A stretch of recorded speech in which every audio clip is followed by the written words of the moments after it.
ভালো করে দেখো, আমাদের এখানে এই যে অবজেক্টের জায়গায় আছে কি এ বুক। তো আমরা সবাই জানি এ বুকটি হচ্ছে অবজেক্ট। আর আমাদের প্রথম কাজ হলো আমরা এই অবজেক্টটাকে সাবজেক্ট করে প্রথমে লিখব। তাহলে আমাদের ভয়েসের প্রথম যে কাজটা অবজেক্টিভ সাবজেক্ট বসাতে হয় এই কাজটা হয়ে যাবে। যদি আমাদের এই এ বুক কথাটার জায়গায় এ বুক না থেকে কোনো প্রোনাউন থাকতো, অর্থাৎ এখানে যদি আমাদের আস থাকতো, আমরা জানি আসের সাবজেক্ট হচ্ছে উই, তাহলে আমরা শুরুতে উই লিখতাম। যদি আমাদের এখানে এ বুক না থেকে হিম থাকতো, তাহলে আমরা হিমের সাবজেক্ট কী লিখতাম? হি লিখতাম। যদি এখানে আমাদের অবজেক্টের জায়গায় এ বুক না থেকে হার থাকতো, আমরা এখানে সি লিখতাম। যদি এখানে দেম থাকতো, দে লিখতাম। এরকম করে এখানে কোনো প্রোনাউন দেয়া নাই, সে কারণে এখানে অবজেক্ট আছে আমাদের এ বুক।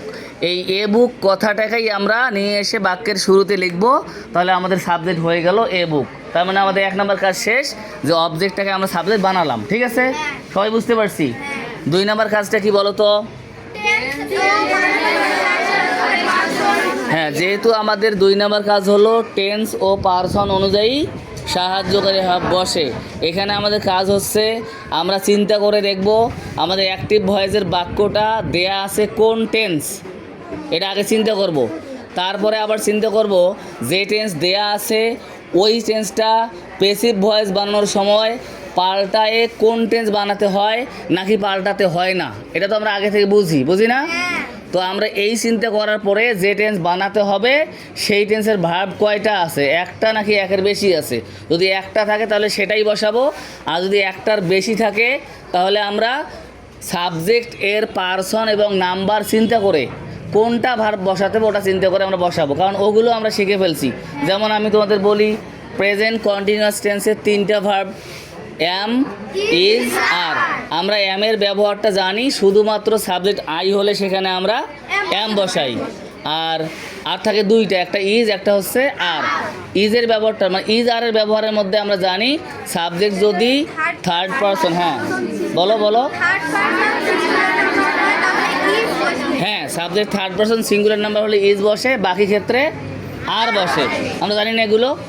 আপাতত আমাদের এই ভয়েসের বাক্যে অ্যাক্টিভ ভয়েসে যে ভার্বটা আছে সেটা হলো কি এম।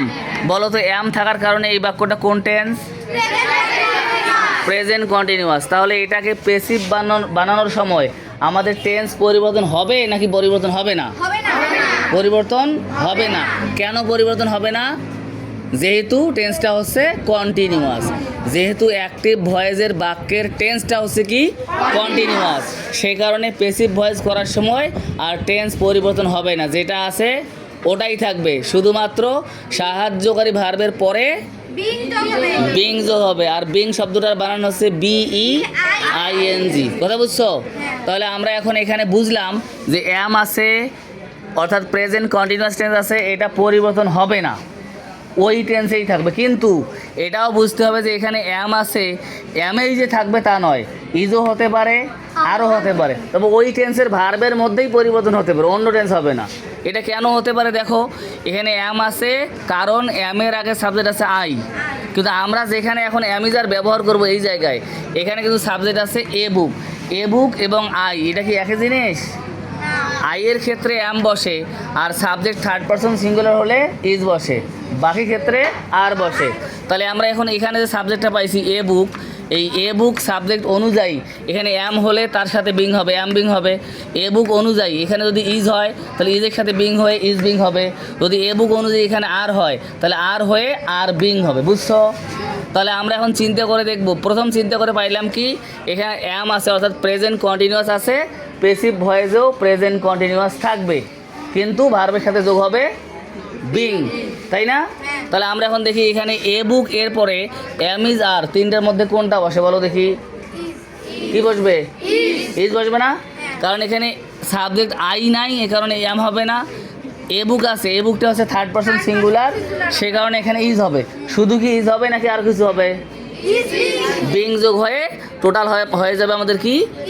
হ্যাঁ, ইজ বিং বানান BEING, বিং। তাহলে আমাদের কয় নাম্বার কাজটা হলো?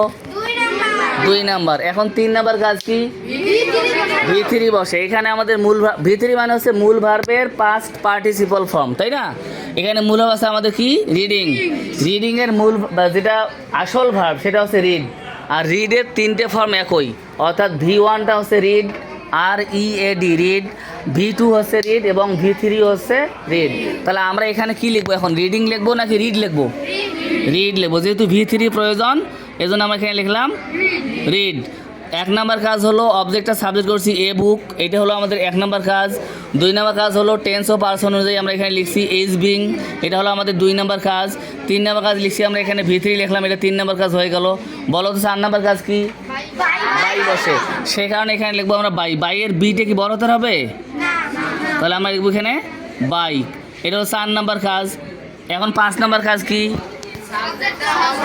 সাবজেক্টের অবজেক্ট বসে। সাবজেক্ট কি এখানে আছে? আই। বলো তো আই এর অবজেক্ট কি? সেই জন্য আমি এখানে লিখলাম মি। কথা বুঝছো? আর কোনো কাজ নেই, 5 নাম্বার কাজ হয়ে গেছে। তার মানে আমাদের এই পুরো বাক্যটা দেয়া ছিল আই অ্যাম রিডিং আ বুক, এই বাক্যের পেসিভ হয়ে গেল a book is being read by me. তোমরা সবাই বুঝতে পারছো? কে কোথায় কি বোঝো নাই, কোন জায়গাটা বোঝো নাই বা কোন জায়গাটা অল্প বুঝছো আমাকে বললে আমি আবার বুঝাই দেব। সবাই চিন্তা করে দেখো কোন জায়গায় কে কি বোঝো নাই, আমাকে বলো, আমি আবার বুঝাই দেব। ভালো করে বুঝাই দেওয়ার পরে আসেন আমি তোমাদের কাজ দেব, কাজ করে দিতে হবে। এখন চিন্তা করে দেখো তো কোথায় তোমরা কে কি বোঝো নাই।